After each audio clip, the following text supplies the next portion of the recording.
Kajian Kitab.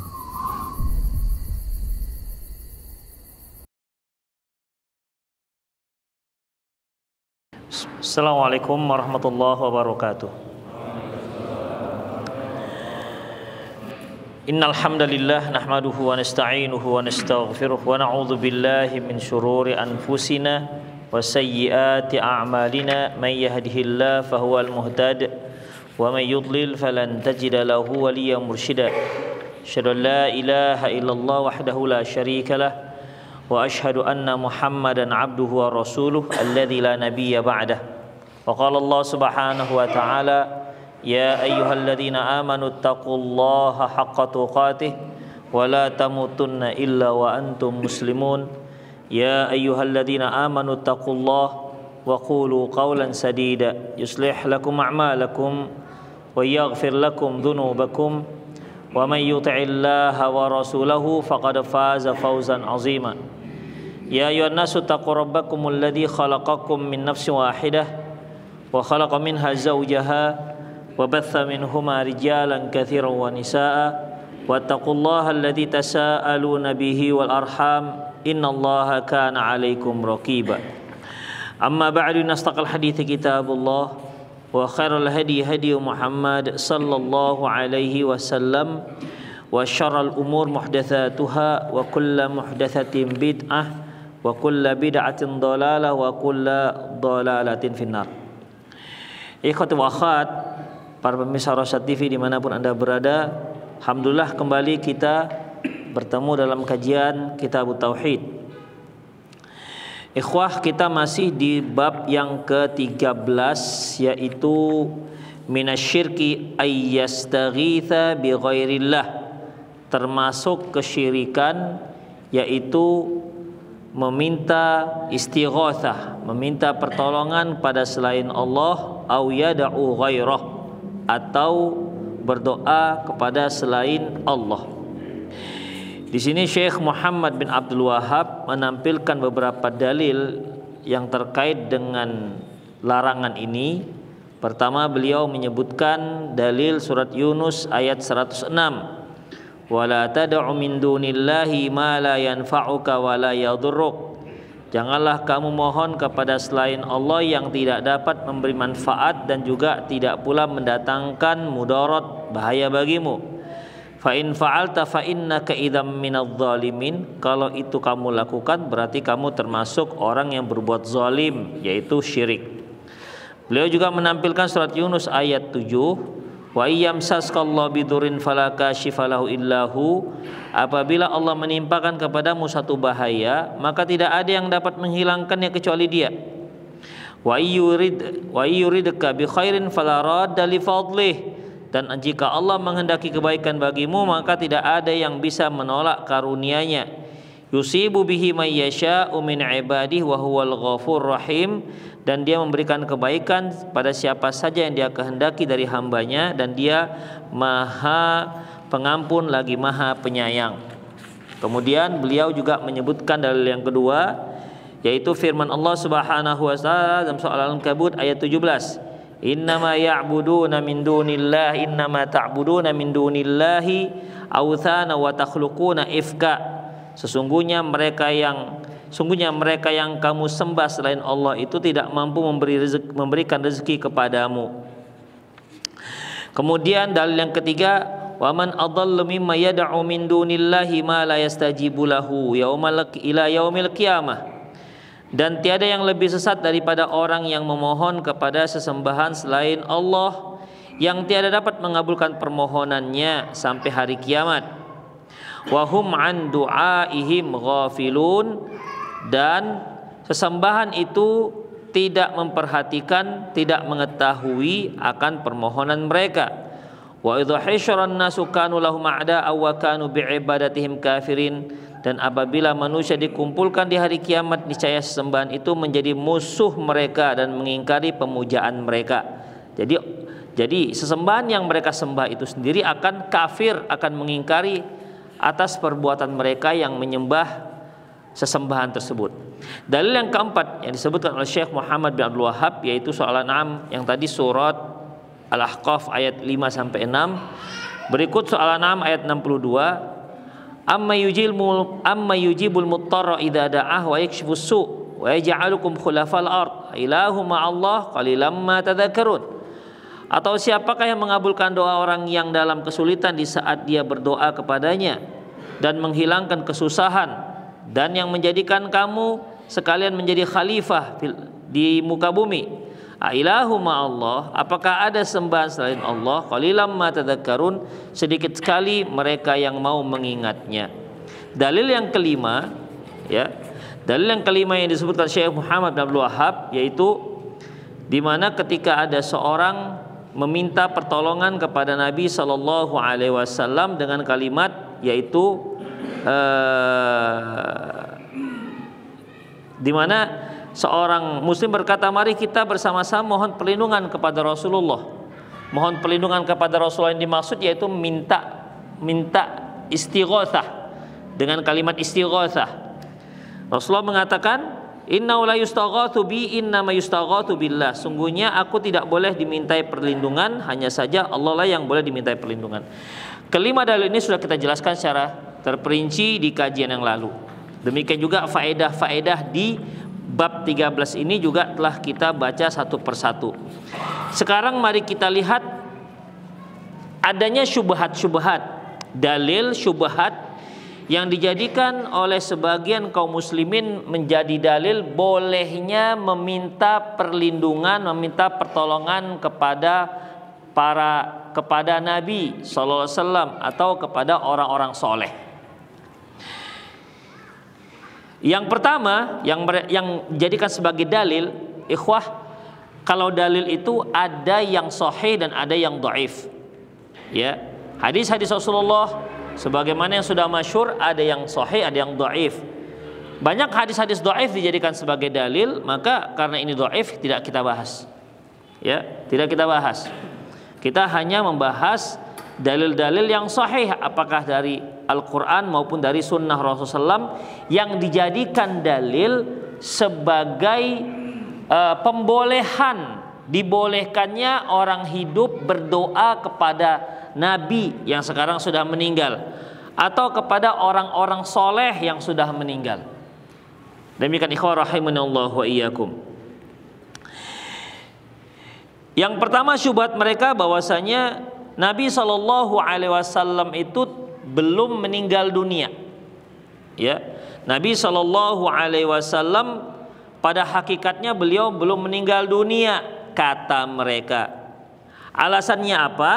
Yaitu soal Baqarah 154. Wala taquluna liman yuqtalu wala taqulu liman yuqtalu fi sabilillahi amwat. Jangan kalian katakan orang yang terbunuh di jalan Allah itu mati. Bal ahya'un 'inda rabbihim yurzaqun. Bal ahya'u walakin la tash'urun. Akan tetapi dia itu hidup, walakin la tash'urun, tetapi kamu tidak mengetahuinya. Demikian juga surah Al-Imran ayat 156, ayat 169. Allah mengatakan wala tahsabannal ladzina qutilu fi sabilillahi amwata. Janganlah kalian mengira orang-orang yang gugur di jalan Allah itu mati. Bal ahya'un 'inda rabbihim yurzaqun. Sesungguhnya mereka itu hidup mendapat rezeki dari sisi Allah Subhanahu wa taala. Ikhwah, dua ayat ini menyatakan bahwasanya orang-orang yang tewas dalam jihad fisabilillah, ya, pada hakikatnya enggak mati dalam ayat ini, ya. Wala taquluna liman yuqtalu fi sabilillahi amwata. Jangan kalian katakan orang yang tewas dalam jihad fisabilillah itu meninggal. Bal ahya, sesungguhnya mereka itu hidup. Apabila orang-orang yang tewas dalam jihad fisabilillah mereka itu dalam keadaan hidup, tentu Nabi lebih daripada itu. Karena Nabi dan Rasul itu lebih mulia ketimbang orang-orang yang tewas dalam jihad fisabilillah. Itu ikhwah. Dari sinilah mereka katakan bahwasanya ya kalau begitu Nabi itu hidup. Apabila Nabi itu hidup, berarti kita boleh meminta pertolongan kepada Nabi sebagaimana kita minta pertolongan kepada orang yang masih hidup. Itu maksudnya. Ya. Karena kan Al-Quran mengatakan hidup. Yang lalu telah kita bahas bahwasanya kita boleh minta tolong kepada orang yang masih hidup selama permintaan itu permintaan yang mungkin untuk dipenuhi orang yang masih hidup. Kalau tidak, maka juga termasuk kesyirikan. Jadi kata mereka, Allah mengatakan para syuhada itu masih hidup, nggak mati. Ya. Kalau para syuhada itu hidup, berarti para nabi dan rasul dan orang soleh itu berarti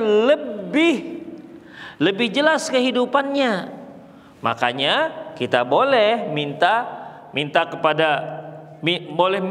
kuburan Nabi, minta syafaatnya, minta agar doakan kepada Allah agar diampunkan dosanya, karena pada sesungguhnya Rasulullah itu hidup. Sebagaimana ketika sahabat pada waktu Rasulullah masih hidup itu boleh didatangi oleh para sahabat dan minta doanya, ya, dimintakan doanya Nabi ketika hidup. Ya, demikian juga setelah beliau mati. Karena sebenarnya Rasulullah itu masih hidup. Ngerti maksudnya ikhwah ya? Bisa dipahami?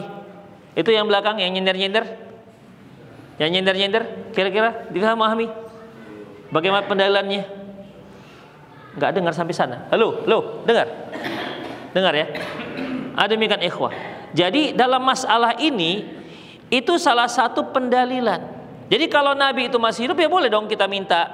Boleh dong kita minta doai. Boleh dong kita datang ke kuburannya supaya kita minta, ya Rasulullah doakan kepada Allah agar kaya diampuni. Boleh nggak kita datang kepada orang yang kita anggap soleh kemudian kita katakan, Pak Kiai tolonglah doakan saya semoga saya menjadi orang yang soleh. Boleh nggak? Boleh kan? Boleh, asalkan Pak Kiainya masih hidup. Boleh nggak kita kalau Rasulullah masih belum meninggal, boleh nggak kita minta doa beliau? Ya boleh, sedangkan orang soleh aja boleh, apalagi Rasulullah. Permasalahannya Rasulullah sudah meninggal, sudah wafat. Tapi Allah katakan bahwasanya beliau itu nggak meninggal, pada hakikatnya beliau masih hidup. Ini ikhwah, ini satu daripada sekian syubhat yang dijadikan dalil bahwasanya bolehnya kaum muslimin datang ke kuburan Nabi, minta pertolongan pada Nabi, minta didoakan dan minta yang lainnya. Makanya kan kalau kita pergi ke Madinah sana, ada orang-orang yang sengaja berdoa menghadap kuburan Nabi. Memang kalau dekat dia nggak dikasih, tapi biasanya dari halaman, dari halaman Masjid Nabawi itu mereka berdoa menghadap Nabi Shallallahu Alaihi Wasallam. Ikhwah, sebagaimana yang sudah berkali-kali kita terangkan, ketika seorang Muslim itu berziarah kubur, apa yang dia lakukan? Sunnahnya ngapain? Pertama apa? Mendoakan. Yang kedua, mengingat kematian. Itu saja. Bukan minta doa. Ingat, bukan minta doa kepada yang sudah meninggal. Bukan kita ke sana minta semoga jualan saya, ayam penyet saya laku. Itu syirik jadinya. Ya. Demikian ikhwah. Kalau yang diziarahi kuburan orang kafir hanya satu, yaitu untuk sebagai pengingat kematian dan tidak untuk didoakan. Ingat, tidak untuk didoakan. Demikian ikhwah. Baik. Sekarang ini demikian syubhatnya. Bantahannya ikhwah rahimanallah wa iyyakum, pertama yaitu bahwasanya Rasulullah sallallahu alaihi wasallam jelas-jelas sudah wafat. Buktinya ada kuburannya dan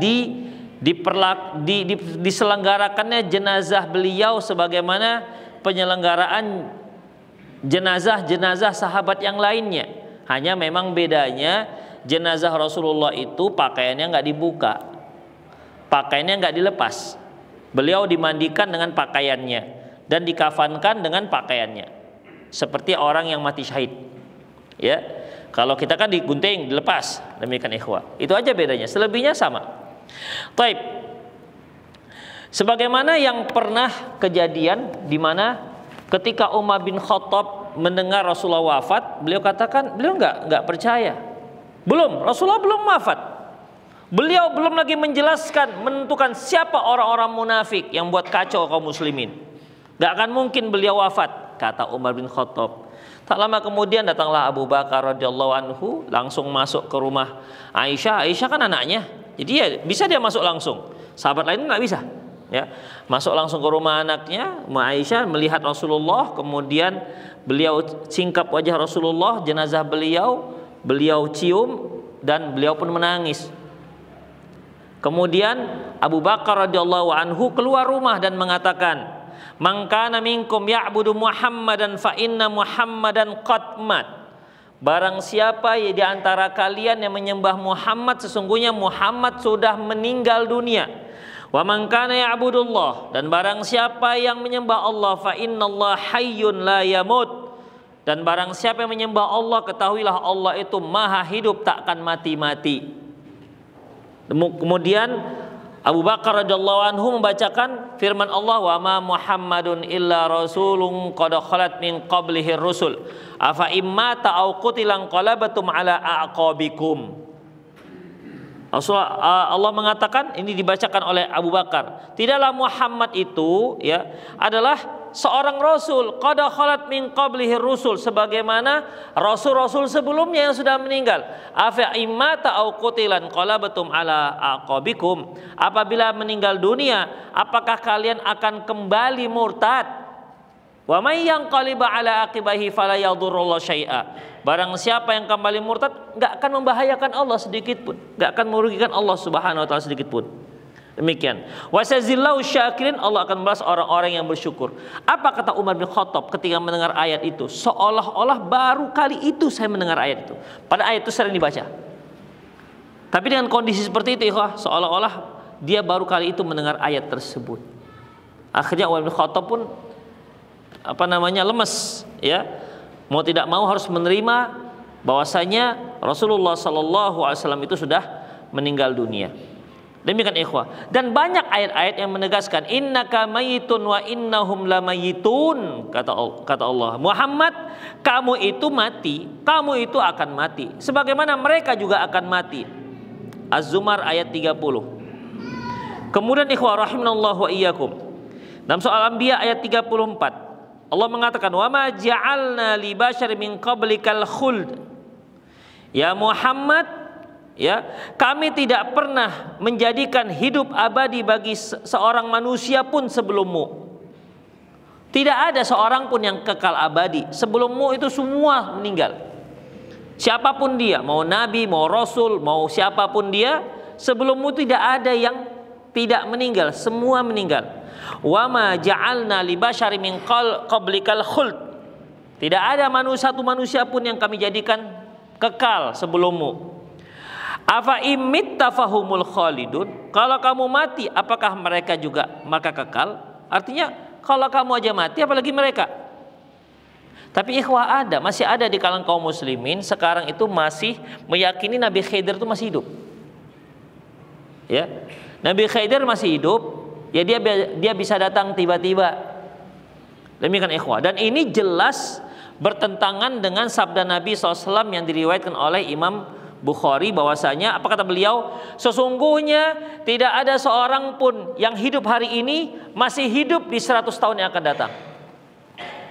Yang hidup hari ini 100 tahun yang akan datang tidak akan ada yang hidup. Artinya siapapun yang hidup pada hari itu 100 tahun yang akan datang akan mati.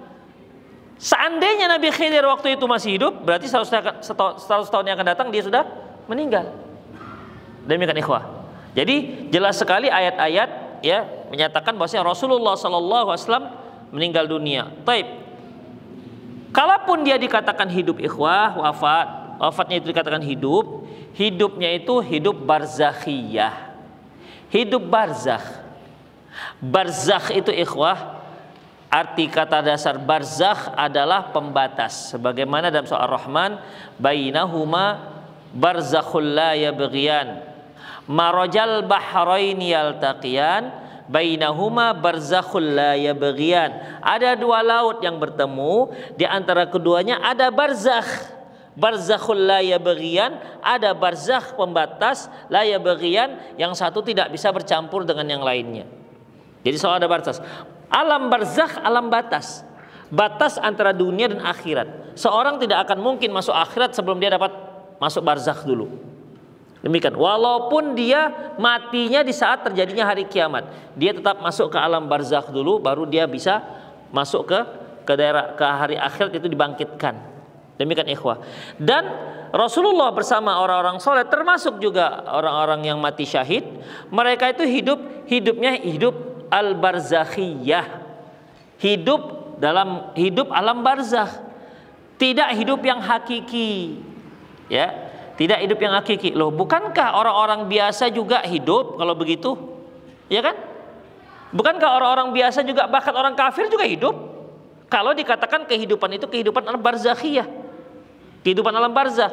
Bukankah ketika nyawa dicabut kemudian dibawa ke menghadap Allah Subhanahu wa taala, kalau dia orang mukmin maka rohnya ini roh yang sangat wangi, semua penduduk langit akan mengatakan, ya Allah, semoga si roh ini akan lewat di tempat kami, disebutkanlah nama-namanya yang terbaik semasa dia di dunia, disebutkan. Kalau mungkin kalau dia pakai titel, disebutlah titel-titelnya, disebutkan nama dia dengan nama yang terbaik di dunia, disebutkan. Oh, si fulan, ya mungkin lebih baik disebut titel nggak kalau orang ini? Misalnya dia punya profesor, doktor, gitu. Ya kalau di dunia kan itulah sebutan nama yang terbaik, disebutkan dengan baret-baretnya semua kan, demikian, dengan nama ayahnya, nama suku-sukunya, seterusnya, demikian. Nanti dia disebutkan dengan nama itu yang terbaik. Dah, kemudian dikembalikan ke jasadnya, nyawa tersebut dikembalikan ke jasadnya di alam barzakh, demikian. Kemudian datanglah dua malaikat dan didudukkan orang ini. Demikian juga orang kafir, nyawa dicabut, kemudian dia dibawa ke langit, langit nggak mau terima. Akhirnya dicampakkan ruhnya tersebut karena baunya minta ampun, ya, dikembalikan ke jasadnya. Juga didudukkan. Demikian ikhwah. Kan hidup namanya. Hidup alam barzakh. Semua orang juga hidup alam barzakh. Ya kan? Jadi hidup apa ini? Orang-orang yang mati syahid hidup apa jadinya kalau nggak hidup yang hakiki? Kan gitu jadinya ikhwah. Karena Allah katakan wala taqulu lima yuqtalu fi sabilillah. Jangan kamu katakan orang yang terbunuh dalam jihad fisabilillah itu amwatan, mati, bal ahya, tapi sesungguhnya mereka itu hidup. Kalaulah dikatakan hidupnya hidup barzakh, semua orang juga hidup barzakh, mau kafir mau mukmin. Demikian, yang mukmin hidup alam barzakhnya dengan nikmat, yang kafir hidup alam barzakhnya dengan siksaan kubur. Tapi intinya hidup. Terus apa bedanya dengan para nabi dan rasul? Apa bedanya dengan para syuhada? Toh hidup juganya dalam barzakh. Ikhwah, kehidupan mereka kehidupan yang istimewa, berbeda dengan kehidupan yang lain, berbeda dengan kehidupan alam barzakh yang lain. Demikian ikhwah rahimanallah wa iyyakum. Sebagaimana ikhwah azanallah wa iyyakum, dalam sebuah hadis dari Abdullah bin Mas'ud, Rasulullah SAW mengatakan, arwahum fi jawfit tayri khudrin, bahwasanya ruh orang-orang yang mati syahid itu berada dalam burung yang berwarna hijau. Laha qanadil mu'allaqatun bil arsy. Dia ada tempat bertengger. Qanadil itu sebenarnya lampu-lampu sentir, sarang lah kita katakan, ya. Tempat dia bertengger di bawah arasy, yang tergantung di bawah arasy. Tasrahu minal jannati haitsu sya'at, di mana dia terbang di dalam surga, terserah dia mau terbang kemana. Summa ta'wi ila tilkal qanadil, setelah itu dia kembali ke tempatnya di bawah arasy. Jadi ruh orang yang mati syahid itu di dalam burung yang berwarna hijau itu, yang tempatnya bertenggernya atau sarangnya berada di bawah arasy, yang bergantung di bawah arasy. Kemudian dia akan terbang kemana-mana saja yang dia inginkan di surga. Kemudian balik lagi ke tempat kanadilnya, sarangnya itu, atau tempat bertengger dia. Fattala ilaihim rabbuhum itila'atan. Allah pun melihat mereka dan berkata, faqala hal tashtahuna syai'an. Allah bertanya kepada mereka, apakah ada yang kalian inginkan? Qalu ayyu syai'in nastahi. apalagi yang harus kami inginkan. Wa nahnu nasrahu minal jannati haitsu syi'na. Kami bisa kemana-mana di dalam surga sesuai dengan apa yang kami kehendaki. Fa fa'ala dzalika bihim salasa marrat. Lantas Allah Subhanahu wa taala menanyanya sampai 3 kali. Jawabannya juga masih seperti itu. Mau minta apa lagi ya? Begitu. Kami sudah dapatkan semuanya di surga. Mau minta apa lagi? Bayangkan ikhwah, itu burung ya terbang ke sana kemari di surga menikmati indahnya surga. Itu belum lagi dia berupa orang. Kan belum lagi dapat bidadari kan? Belum dapat bidadari, belum lagi dapat istana. Sekedar diizinkan oleh Allah, rohnya berada di dalam burungnya terbang kemana-mana menikmati keindahan surga, itu saja udah bingung mau minta apa lagi. Dia nggak minta, kalau bisa dapat bidadari lah, walaupun kami jadi burung dapat bidadari lah, nggak ada dia minta itu. Kenapa ikhwah? Itu sudah merasa puas. Memang begitu ikhwah. Ya, orang yang terakhir keluar dari neraka, dia mengatakan, Alhamdulillahilladzi anqadhani minki. Segala puji bagi Allah yang telah menyelamatkan aku darimu, yang telah membebaskan aku darimu, masuk neraka. Sungguh Allah telah memberiku nikmat yang belum pernah diberikan kepada siapapun sebelumku, padahal dia orang terakhir keluar neraka. Kemudian Allah masukkan dia ke surga. Syukurnya luar biasa. Dia mengatakan alhamdulillah segala puji bagi Allah yang telah memberiku nikmat yang belum pernah diberikan kepada siapapun sebelumku. Padahal dia terakhir masuk surga. Orang terakhir masuk surga. Demikian ikhwah. Begitulah setiap orang yang masuk surga itu merasa puas dengan apapun yang didapatinya. Makanya Allah katakan, bahasa kita, kalian minta apa lagi? Apa lagi yang kalian mau? Enggak ada. Sampai 3 kali ditanya, hingga akhirnya apa yang mereka minta ikhwah? Qalu ya Rabb, nuridu an turadda arwahana fi ajsadina hatta nuqtal fi sabilika marrat ukhra. Kalau gitu kami minta satu ya Allah. Kamu kembalikan roh kami ke jasad kami di dunia supaya kami kembali perang, kami terbunuh lagi. Itu permintaannya. Enggak minta masuk istana, enggak minta masuk apa, kepingin balik untuk perang lagi. Demikian ikhwah. Padahal perang itu kan menakutkan. Ya, bukan perang main game ya.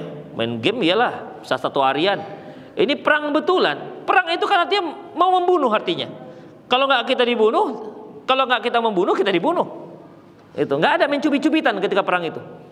Ya, nggak ada main luka sikit aja ya. Mana ada luka sikit aja. Ya, kalau sempat bunuh. Kalau kita nggak bunuh, dia bunuh kita. Begitu ikhwah. Itu perang namanya. Ya, ternyata itu yang mereka minta. Itulah kehidupan orang yang mati syahid di akhirat kala. Demikian ikhwah. Jadi mereka mendapatkan kehidupan khusus. Demikian juga para nabi. Ini yang disebut dengan wala taqulu liman yuqtalu fi sabilillahi amwata. Jangan kalian katakan orang yang mati syahid itu mati, bal ahya. Sesungguhnya mereka itu hidup. Inda rabbihim yurzaqun, mendapat bal ahya, mendapat kehidupan di sisi Allah, ya, yang mendapat rezeki si Allah Subhanahu wa taala. Kalimat di sisi Allah itu juga sudah menjelaskan di sisi Allah, ya. Kalimat di sisi Allah itu sudah jelas maknanya, itu bukan kehidupan dunia, bukan kehidupan hakiki sebagaimana kehidupan manusia di dunia. Demikian ikhwah rahimani Allah wa iyyakum. Ya, Ibnu Taimiyah rahimahullah mengatakan, wa arwahul mu'min fil jannati wa in kana ma'a dzalika qad tu'adu ilal badan. Ruh orang mukmin walaupun mereka itu berada di surga, namun ruh itu juga kali-kali akan dikembalikan ke badan mereka. Kama annaha qad takunu fil badani wa ya'riju biha sama kama fi halin naum. Sebagaimana ruh dengan manusia sedang tidur. Ketika tidur, ruh manusia itu pergi, begitu. Nanti bangun balik. Nah, demikian juga nanti alam ruh, alam barzakh bagi orang-orang yang mati syahid, ya ruhnya terkadang di alam barzakh, di kubur, kadang dia pergi ke Allah tempatkan ruhnya di burung-burung yang di surga seperti yang tadi. Demikian ikhwah. Itulah kehidupan istimewa yang Allah berikan kepada orang-orang yang mati syahid. Demikian, dan juga para nabi dan rasul. Demikian ikhwah. Jadi pada hakikatnya mereka juga sudah mati. Itu ikhwah. Yang tidak bisa diminta. Demikian ikhwah, tidak bisa diminta. Buktinya ketika Allah tanya, "Madza tashtahun?" Apa yang kalian inginkan? Mereka nggak menginginkan, ya Allah kalau bisa kami bisa dengarlah orang-orang yang minta-minta kami ini biar kami kasih. Enggak kan? Kenapa? Mereka sudah puas dengan keliling-keliling, main-main di di surga. Nggak akan teringat lagi orang-orang yang meminta kepada mereka. Demikian ikhwah. Sebagaimana seorang suami misalnya, dia seorang suami yang mukmin soleh, kemudian dia meninggal, dia berhasil menjawab pertanyaan malaikat mungkar nangkir. Allah bukakan pintu surga di hadapannya. Demikian, dan dia melihat surga dia dari alam barzakh sana. Dia lihat bidadarinya, dia lihat istana-istananya, dia terciumlah aroma wangi para bidadari, terciumlah aroma wangi surga. Demikian, nggak teringat lagi orang rumah dia. Bidadari dia lihat. Demikian, cepatlah bang, gitu kan? Ayo bang, begitu ikhwah. Makanya doanya cuma satu, Rabbi aqimis saah, ya Allah cepatkan hari kiamat. Untuk apa supaya cepat hari kiamat? Supaya masuk surga. Demikian ikhwah.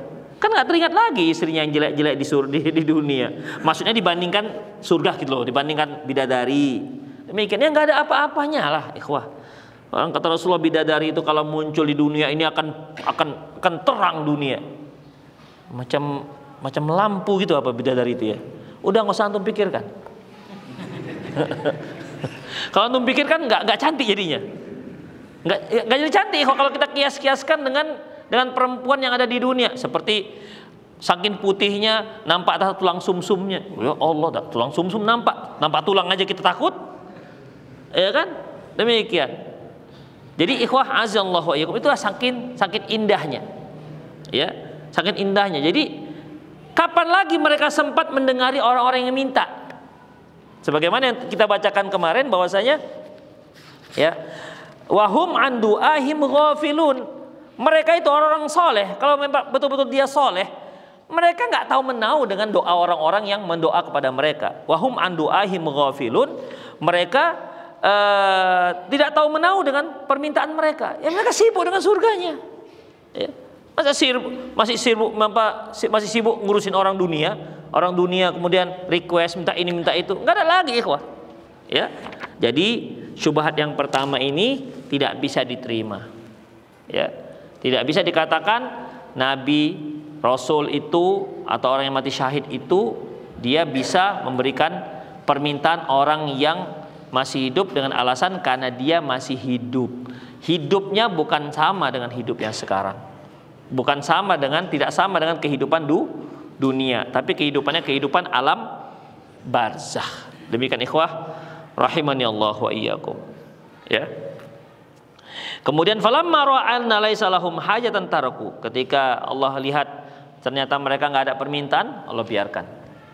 Artinya tidak diperkenankan dia kembali ke dunia untuk perang lagi, karena mereka sudah masuk alam, yaitu untuk balasan akan amalan soleh yang mereka lakukan. Demikian ikhwah rahimani Allah wa iyyakum.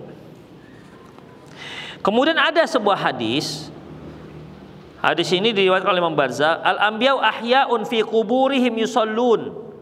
Para nabi itu hidup di kuburan mereka itu dalam keadaan mengerjakan sholat. Nah, ini ada lagi ya, bahwasanya para nabi itu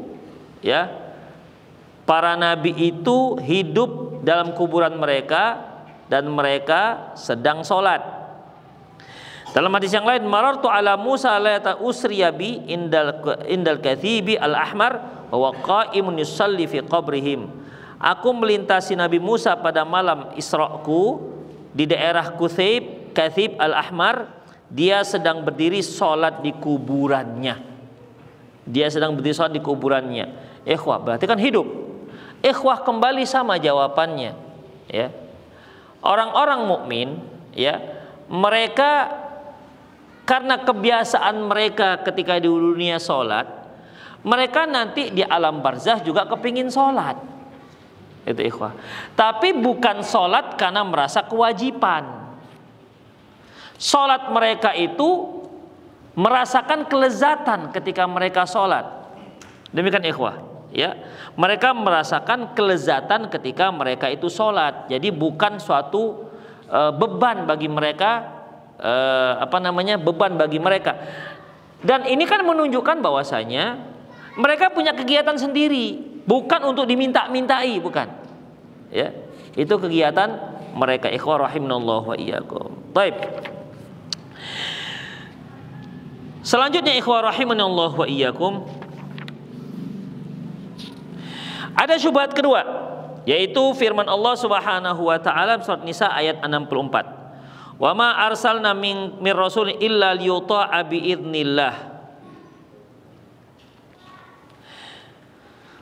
Bahwasanya kami tidak mengutus para rasul kecuali untuk ditaati dengan izin Allah. Walau annahum idzalamu anfusahum, apabila mereka menzalimi diri mereka sendiri, ja'uka, mereka akan mendatangimu, fastaghfarullah wastaghfar lahum rasul, sehingga mereka memohon ampun kepada Allah dan Rasulullah pun akan mintakan ampun untuk mereka. Lawajadullaha tawwabar rahima, tentunya mereka akan lihat Allah merupakan maha penerima taubat dan maha pengasih. Dalil ini, ayat ini dijadikan sebagai dalil bahwasanya Rasulullah itu bisa memohonkan kepada Allah ampunan walaupun setelah meninggal. Karena sini katakan, lau annahum idzalamu anfusahum, apabila mereka menzalimi diri mereka sendiri, ja'uka, mereka datang kepadamu. Nah, ayat ini dijadikan dalil bahwasanya iya, pokoknya kalau ada orang-orang yang berdosa maka datanglah kepada Rasulullah. Datang ini mutlak kata mereka, baik ketika beliau masih hidup maupun ketika beliau sudah meninggal dunia. Itulah dalilnya, ja'uka. Ikhwah rahimanallahu wa iyyakum. Untuk masalah ini ikhwah, ya, untuk masalah ini perlu kita ketahui. Kita harus lihat apakah benar para sahabat itu kalau mereka mau tobat, mereka harus datang kepada Rasulullah. Pernah antum baca? Kalau mereka tobat, mereka harus datang kepada Rasulullah supaya Rasulullah yang memintakan ampun untuk mereka. Atau mereka tobat langsung kepada Allah. Hah? Kenyataannya langsung kepada Allah. Kenyataannya langsung kepada Allah. Hampir seluruh para sahabat ketika mereka tobat, mereka langsung minta kepada Allah keampunan. Tidak datang kepada Rasulullah Sallallahu Alaihi Wasallam. Itu satu. Artinya kan kalau seandainya itu dijadikan sebagai dalil, seharusnya semua sahabat kalau mau tobat harus datang kepada Rasulullah. Lantas Rasulullah yang memintakan ampun kepada Allah, kan begitu. Bukan mereka sendiri. Nyatanya tidak seperti itu. Berarti kan bertentangan dengan ayat ini. Kalau diartikan seperti itu harus datang kepada Rasulullah kalau kita minta. Kalau sahabat mau tobat. Nah, demikian ikhwah rahimanallahu wa iyyakum. Berarti ayat ini bukan orang datang secara mutlak kepada Rasulullah, baik ketika beliau masih hidup maupun ketika beliau sudah meninggal. Demikian ikhwah, ya. Ayat ini terkait dengan orang-orang yang pernah menghina, menyakiti Rasulullah Sallallahu Alaihi Wasallam. Jadi kaitannya mereka datang kepada Rasulullah untuk minta maaf. Itu maksudnya. Mereka yang menyakiti Rasulullah, mereka menghina Rasulullah, ya, semasa hidup beliau. Orang-orang ini ketika tobat, mereka datang kepada Rasulullah minta maaf karena kaitannya dengan hak Rasulullah. Itu ikhwah. Makanya ja'uka walau annahum idzalamu anfusahum. Apabila mereka menzalimi diri mereka sendiri, ja'uka, mereka pun datang. Ja'uka itu telah lama juga artinya. Jadi kalau kita katakan datang kepada Rasulullah baik setelah hidup, baik ketika beliau masih hidup maupun setelah meninggal, berarti jangan jauka itu kan sudah lalu. Karena kalau kita katakan mutlak, besok juga masih bisa. Ya kan? Seharusnya mereka akan datang, akan begitu seharusnya, bukan mereka telah datang. Kalimat telah datang ini menunjukkan bahwasanya itu cerita khusus yang sudah lama, bukan mutlak untuk yang akan datang. Setiap orang yang istighfar datang kepada kubur Rasulullah, karena beliau sudah mati datanglah ke kubur Rasulullah. Enggak begitu maksudnya. Ya. Kalimat jauh di sini menunjukkan dia sudah lama. Itu ikhwah, ya. Menandakan bahwasanya ini ada cerita khusus. Adanya cerita khusus tentang orang-orang yang pernah menyakiti Rasulullah, dan Rasulullah fastaghfarullah, mereka mohon ampun kepada Allah, fastaghfara lahum Rasul, dan Rasul pun memohonkan ampun untuk mereka kepada Allah Subhanahu wa taala. Itulah ikhwah azinallahu wa iyyakum, ya. Kalau dikatakan selamanya, ya tentunya bukan jauka, bukan mendatangimu, tapi mendatangi kuburanmu, gitu kan, ikhwan. Tapi kan nggak ada disebutkan kuburan.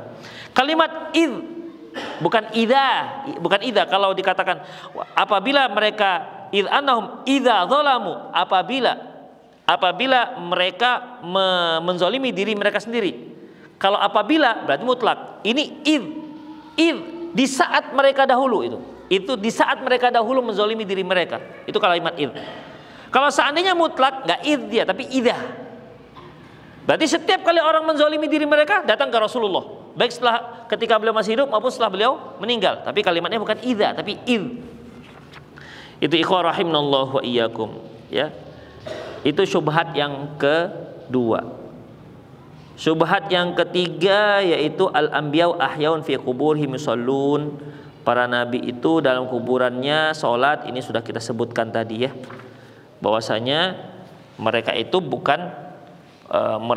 ya sedang merasakan nikmatnya sholat, ya, dalam kuburannya, bukan sedang mendapatkan beban kewajiban sholat, bukan. Dan itu juga menunjukkan mereka sibuk, ya, tidak ngurusin orang-orang yang mendoakannya. Itulah ikhwah rahimanallahu wa iyyakum. Itu dululah syubhat yang ketiga. Ada beberapa syubhat yang lain, semoga nanti bisa kita kupas terkait dengan bagaimana dalil-dalil yang dijadikan bolehnya meminta pertolongan kepada Rasulullah SAW yang sudah meninggal. Demikian, insyaallah kita bahas pada kajian berikutnya. Demikian ikhwah, bagi ikhwah yang ingin bertanya, demikian silakan bertanya. Demikian juga para pemirsa yang ada di rumah, Anda bisa mengirimkan pertanyaan Anda terkait dengan permasalahan kita ataupun kajian kita di nomor yang tertera di pesawat televisi Anda, atau Anda juga boleh mengirim pertanyaan di nomor saya langsung, yaitu di 0813 600 600 61 0813 600 600 61. Silakan antum jamaah Masjid Abu Bakar, silakan yang mau tanya langsung, silakan Pak. Ziarah kubur, ya. Ada dua tadi. Yang pertama mendoakan. Ya. Yang kedua mengingat mati. Ya. Berkaitan dengan doa, apakah jatuh hukumnya kemana ini? Karena kan kita berdoa kan sama aja dengan di kuburan. Ya. Taib. Bapak bertanya, oke, kalau kita datang, ya, kalau kita datang ziarah ke kuburan, oke, untuk mengingat area akhirat, iktibar. Kalau doa, ya, kenapa kita harus datang? Memang dari rumah nggak bisa kita doa, gitu Pak, ya? Memang kenapa? Langsung di sana, dari rumah kan Allah dengar. Ikhwah, jawabannya Rasulullah mendoakan mayit datang, itu aja. Ketika Rasulullah SAW, ketika satu malam, waktu itu gilirannya Aisyah, ya, giliran Aisyah. Kemudian Rasulullah tidur berbaring di samping Aisyah, sudah selimutan. Tiba-tiba tengah malam Rasulullah diam-diam dibuka selimut, pelan-pelan diambil sendalnya, pelan-pelan dibuka pintunya, pelan-pelan tutup pintunya. Aisyah tahu itu. Ini kenapa Rasulullah kok pelan-pelan? Diam-diam keluar dari selimut, ambil sendal, buka pintu pelan-pelan. Demikian. Akhirnya seorang wanita mungkin curiga, ini kemana ini? Ya tahulah ikhwah, kalau orang punya istri lebih daripada satu itu begitu. Jadi itu dikarenakan cintanya. Jangan-jangan ke istri yang lain ini, gitu kan? Kalau antum kan nggak ada curiga begitu. Paling ke halaman gitu kan, nggak bisa tidur gitu kan. Demikian, atau ke dapur, demikian. Ya, Aisyah mencurigai ini kemana Rasulullah malam-malam. Diikuti oleh Aisyah radhiyallahu anha. Ternyata ke Baki, ke kuburan. Ya, Aisyah tengok, Baki kan nggak ada lampu, nggak seperti sekarang, ya, gelap. Ternyata Baki. Rasulullah berdoa di sana. Lantas ketika Rasul balik, Aisyah kan takut ini, takut ketahuan. Jadi di lombanya Rasulullah, dia harus duluan sampai ke kamar. Dia inginnya itu posisi dia sama seperti ketika Rasulullah meninggalkan dia. Ya namanya orang tergesa-gesa, ketika dia masuk kamar selimutan, Rasulullah datang, tentu kan ketahuan. Kamu ini kenapa kok tersengal-sengal? Enggak ada ya Rasulullah. Kamu beritahu atau Allah yang ngasih tahu? Begitu. Akhirnya Aisyah menceritakan tentang kecurigaan dia tadi itu. Oh, rupanya yang hitam-hitam tadi itu kamu, kata Rasulullah. Ya, ternyata Rasulullah itu tidak ingin membuat Aisyah itu merasa ngeri. Kenapa? Tadi Jibril datang nyuruh aku ke kuburan untuk mendoakan penduduk Baki. Itu ikhwah. Jadi ini kan menyuruh ke kuburan, aku khawatir kamu tuh nanti merasa takut karena aku disuruh ke kuburan. Jadi maksud Rasulullah itu bagus supaya Aisyah nggak terganggu tidurnya, nggak terganggu dengan perintah Jibril. Ngapain malam-malam Jibril kesuruh ke kuburan gitu kira-kira. Itu makanya ikhwah, kalau antum punya niat baik ternyata ditanggapi istri buruk, udahlah sabar saja. Memang begitu mama-mama begitu. Ya, tinggal ungkapan aja, nggak begitu dek maksudnya dek. Maksud abang itu nikah lagi sebenarnya untuk menegakkan sunnah Rasulullah Sallallahu Alaihi Wasallam. Kita dijelaskan aja. Ya kalau tuh punya niat suci gitu kan, nggak tahu lah saya sesuci apa. Demikian ikhwah rahimani Allah wa iyyakum. Jadi jelaskan saja. Taib. Jadi di situ Jibril menyuruh Rasulullah pergi ke Baki untuk mendoakan. Padahal kenapa nggak didoakan dari kamar aja kan begitu bisa? Itulah sunnahnya ya. Di samping kita mendoakan di rumah, kita juga disunnahkan mendoakan ke kuburan. Itu dia. Ya, kita disunahkan untuk mendoakan ke kuburan. Demikian ikhwah rahimani Allah wa iyyakum. Ada lagi langsung yang mau bertanya? Afwan bagi para pemirsa yang ingin telepon langsung, nomor yang kita pakai bukan untuk telepon langsung tapi hanya untuk WhatsApp. Ada nggak sih? Langsung silakan. Ya silakan Pak. Ya.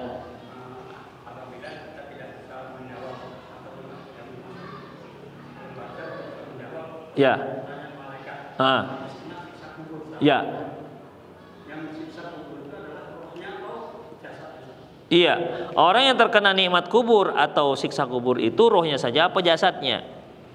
Ikhwah, sebagaimana dalam sebuah hadis yang cukup panjang, Rasulullah menceritakan tentang perjalanan ruh ini setelah dia dicabut, dibawa dan dikembalikan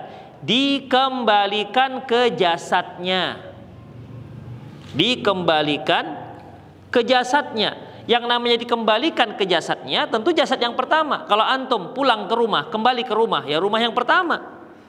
Kalau sebelumnya antum belum punya rumah, dikatakan saya kembali ke rumah, antum nggak punya rumah. Demikian, berarti ada rumah, ada jasad yang sebelumnya dikembalikan ke jasadnya. Di mana jasadnya ini sudah masuk ke kuburan. Sudah masuk ke kuburan. Setelah masuk jasadnya, dikembalikan ruhnya ke jasadnya, lantas datanglah dua malaikat yantahiranihi, dua malaikat aswadani asraqan, yang warnanya hitam kebiru-biruan, dongker lah, ya warna dongker. Kemudian fayujlisanihi, akhirnya dua malaikat ini menyuruh dia duduk. Kemudian Ditanya marabbuka, permasalahannya ikhwah rahimanallah wa iyyakum, dikembalikan ke jasadnya. Jasad kita tahu kan, jasad mayat itu gimana. Terus duduk gimana? Gimana duduknya? Tidak ada ruangan di sana. Makanya ikhwah, ya, jasad yang dimaksud udah jasad barzakhiyah. Gak masuk akal kita. Gimana? Kan kita tahu jasadnya gimana kan? Kita tahu. Antum kalau nengok yang terakhir kemarin yang apa namanya? Rijal rahimahullah dikebumikan, nampak tempatnya. Jasadnya dikembalikan ruhnya ke dia. Terus dia disuruh duduk. Terus gimana duduk? Gak ada ruangan untuk duduk. Tapi hadisnya menyuruh malaikat itu mendudukkan dia. Terus gimana ikhwah? Ikhwah, ini alam barzakh, tidak sama dengan alam dunia. Ya, demikian ikhwah. Tapi nggak masuk akal. Boleh nggak masuk akal? Tidak semua yang nggak masuk akal itu mustahil. Kalau mustahil itu nggak akan mungkin terjadi. Tapi kalau nggak masuk akal kita, belum tentu nggak masuk akal orang lain. Ya kan? Seperti HP ini, kan nggak masuk akal kita ini. Kok bisa komunikasi? Bisa antum ceritakan kok bisa ada orang bisa ngomong di sini? Bisa antum ceritakan gimana teknisnya sampai kita lihat video orang di sini? Padahal 30 tahun yang lalu nggak terbayangkan kita ada ini. 20 tahun yang lalu kita hanya bisa pakai pencet-pencet. Sekarang nggak, ya? Sekarang nggak. Ada yang buka cuma gini, set, gini set. Ada yang pakai angin aja gini deh. Membolak-balik halaman, set, gini aja. Ada, orang nggak kena. Ada yang screenshot tinggal gini aja, set, screenshot dia. Oke, itu nyata. Coba ceritakan gimana caranya kok bisa seperti itu. Nggak sama. Kita kan user, pengguna. Kok bisa begitu kita nggak tahu. Yang penting ku beli, ku pakai. Itu dia. Ya kan? Gimana nggak? Ini nggak urusanku, begitu. Nggak masuk akal kita, tapi kan masuk akal bagi teknisi, bagi saintis HP masuk akal mereka. Demikian ikhwah. Ya, kalau mau masuk akal nanti sudah masuk kuburan. Oh gini, gitu dia nanti. Oh gini rupanya itu masalahnya yang oh gini itu nggak ada yang pernah datang lagi balik menceritakan pengalamannya. Jadi gimana lagi? Gak ada yang menceritakan. Oh kemarin memang betul kayak gitu rupanya. Gak ada yang bisa menceritakan begitu. Demikian ikhwah. Jadi gak masuk akal bukan berarti mustahil. Mustahil itu gak terjadi. Jadi intinya Rasul katakan dibalikkan ruhnya. Jadi gimana? Diazab gimana? Karena dibalikkan ruhnya ke jasadnya berarti diazab dengan ruh dan jasad. Jasad yang mana? Ya Allahu a'lam, ini jasad. Begitu. Apakah jasad yang itu kemudian nggak tahu lagi kok bisa dia duduk, nggak tahu, Allahu a'lam bissawab. Demikian, Allahu a'lam. Ya kalau mau jelas sekali ya mati dulu lah. Demikian. Nanti kalau sudah pengalaman kasih tahu kami. Itu dia, Allahu a'lam bissawab. Jadi nikmat kubur dan jasad dan azab kubur itu ikhwah, itu semua ruh dan jasad.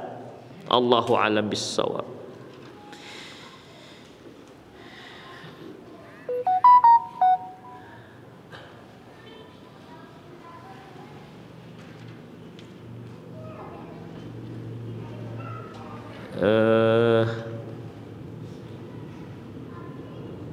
Jika seorang mati syahid seperti melahirkan dan tertimpa bangunan, apakah ruh mereka juga tinggal di burung hijau di surga? Oh enggak, bukan mati syahid yang ini.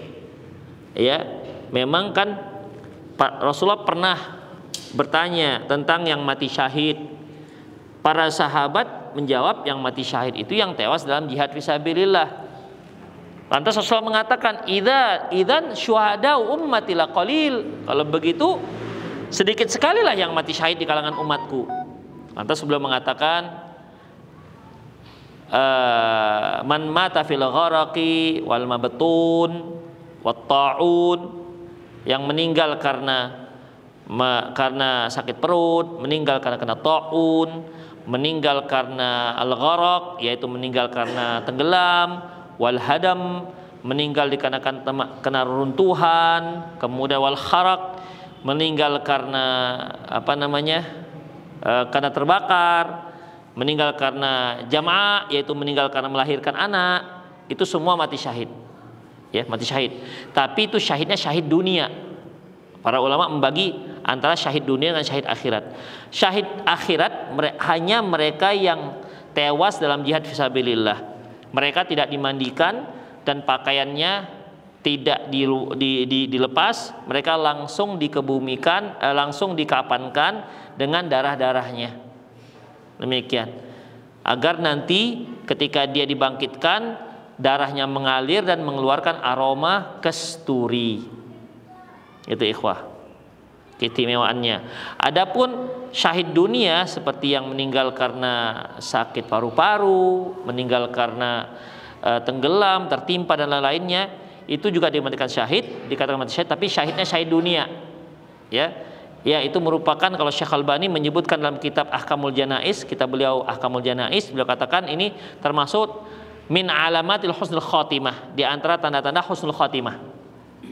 Ya, di antara tanda-tanda husnul khotimah yaitu ya meninggal karena tertimpa benda keras. Tapi janganlah antum jalan-jalan di tembok yang mau runtuh supaya mati syahid, itu bunuh diri namanya. Demikian, nggak pandai berenang, lompat di tempat sungai yang dalam, mati dia supaya mati syahid, itu bunuh diri namanya. Ya, itu ikhwah. Jadi syahid itu syahid dunia. Perlakuannya sama seperti orang meninggal biasa. Demikian. Dan itu tidak termasuk dalam ini. Allahu a'lam bishawab.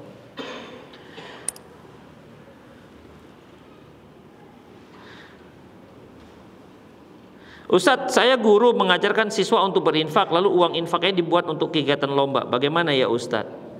Ikhwah rahimanallah wa iyyakum, mengajarkan seorang anak siswa untuk berinfak boleh, tapi jangan wajib.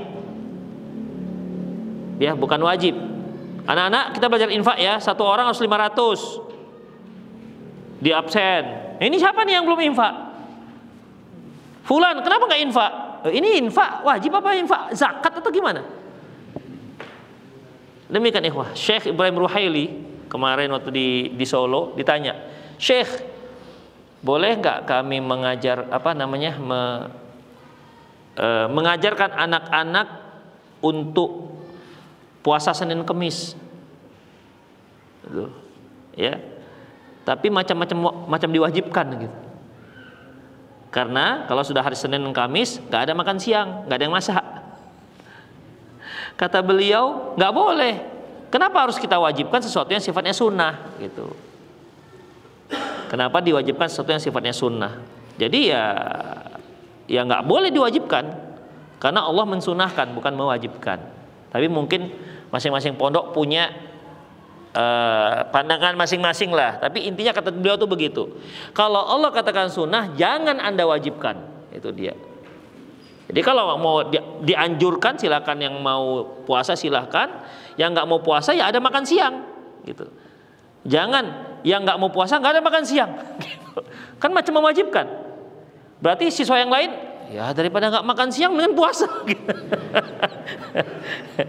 Nggak ada fasilitas makan siang untuk Senin dan Kamis begitu. Sementara pondok kan bisa saja pandangannya pandangan ekonomis kan lumayan. Untuk 1000 siswa nggak makan siang kan lumayan.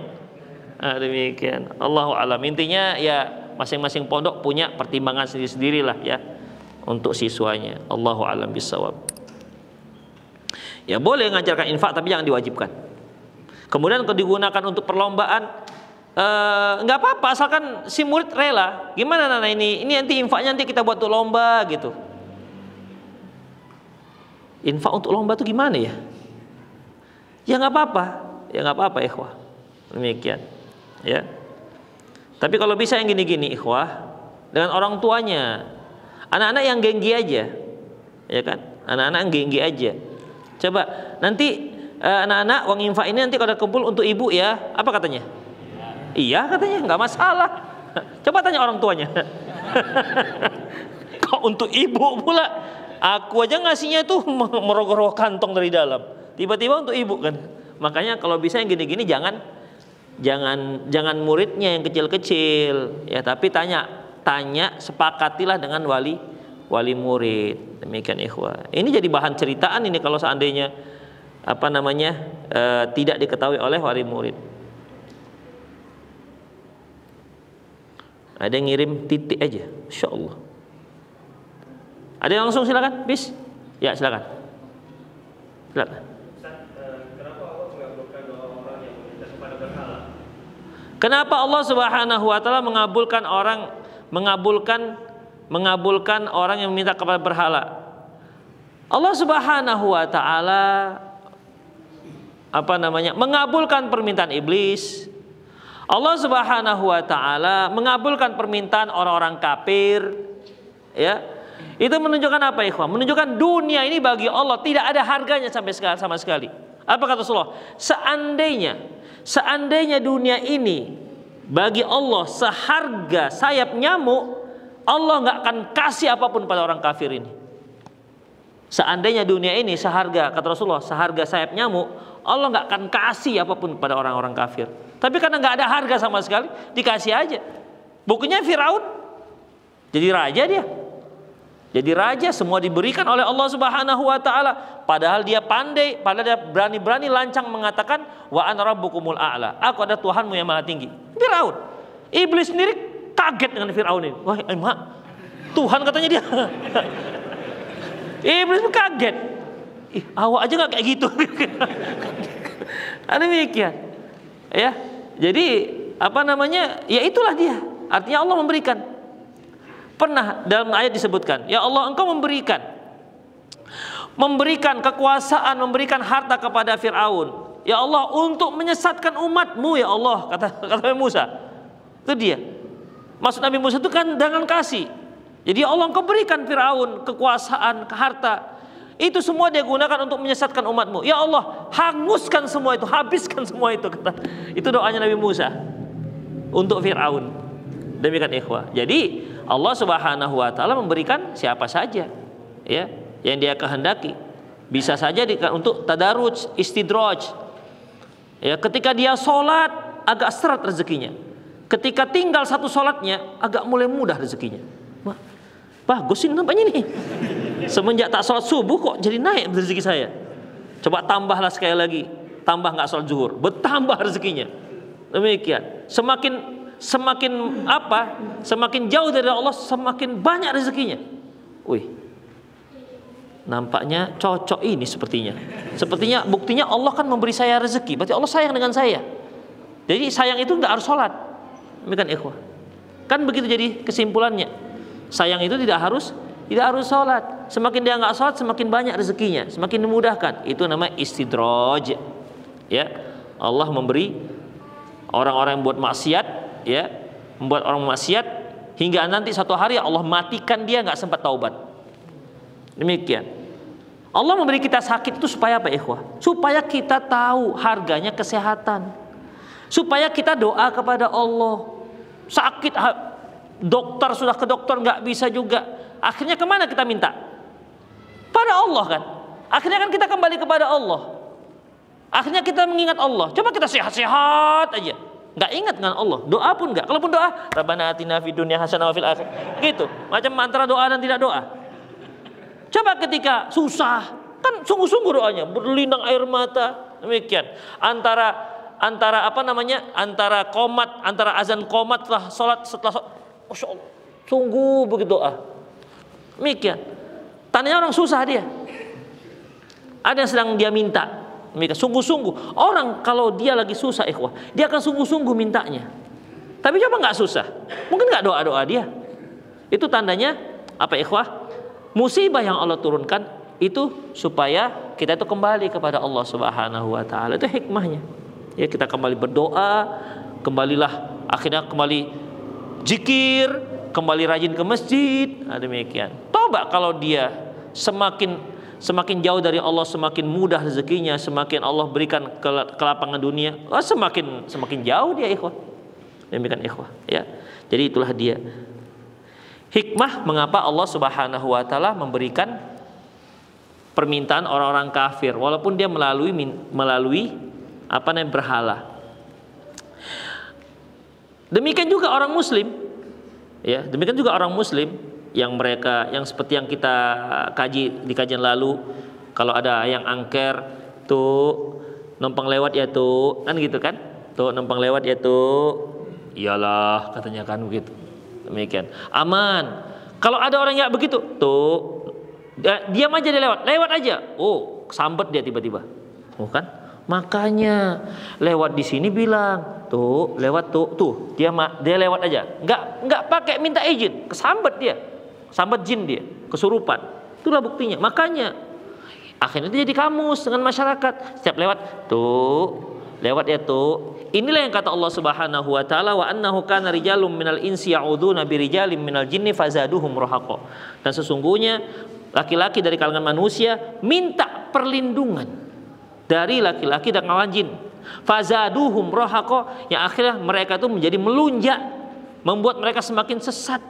Demikian ikhwah. Jadi jin-jin ini kalau dibiarkan, ya, dia melunjak ikhwah. Ya, melunjak, dia semakin membuat manusia menjadi lebih sesat, semakin ditakut-takutkan. Demikian. Oke lah ikhwah, itu saja ya. Satu lagi lah. Ustadz, dari mana asal usul ajaran sufi atau ajaran khurafat kaum sufi? Allahu alam. Gak pernah pula saya menelusuri ajarannya itu. Yang jelas kita harus tahu apa itu Quran dan Sunnah Rasulullah Sallallahu Alaihi Wasallam. Apabila kita puasa masih memiliki hutang, sahkah puasa kita? Sah, ya, sah. Makanya ketika Allah mengatakan, faman kana minkum maridun aw ala safarin fa iddatun min ayyamin ukhra, barang siapa di antara kalian sakit atau safar, boleh diganti hari yang lain. Syekh Mustafa Al-Adawi dalam kitab beliau Ahkamun Nisa, beliau katakan, Allah mengatakan fa iddatun min ayyamin ukhra, maka ganti di hari yang lain. Walaupun pada tahun berikutnya, setelah Ramadan berikutnya, selama dia masih utang, dia harus bayar.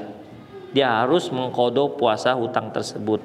Aisyah radhiyallahu anha, beliau katakan bahwasanya aku tidak bisa membayar hutangku, hutang puasaku kecuali di bulan Sya'ban. Bulan Sya'ban kan akhir bulan, yang berikutnya sudah Ramadan. Jadi intinya bayarlah, dan kalaupun nggak sempat juga membayar, ya, tetaplah berpuasa dan lakukan di setelah Ramadan berikutnya. Demikian ikhwah, tetap harus dibayar dan puasanya sah insyaallah. Demikian ikhwah, aku qouli hadza wa astaghfirullah li wa lakum wa lisal muslimin innahu wal ghafurur rahim. Subhanakallahumma bihamdik asyhadu an la ilaha illa anta astaghfiruka wa atubu ilaik wa akhiru da'wana alhamdulillahirabbil alamin. Assalamualaikum warahmatullahi wabarakatuh.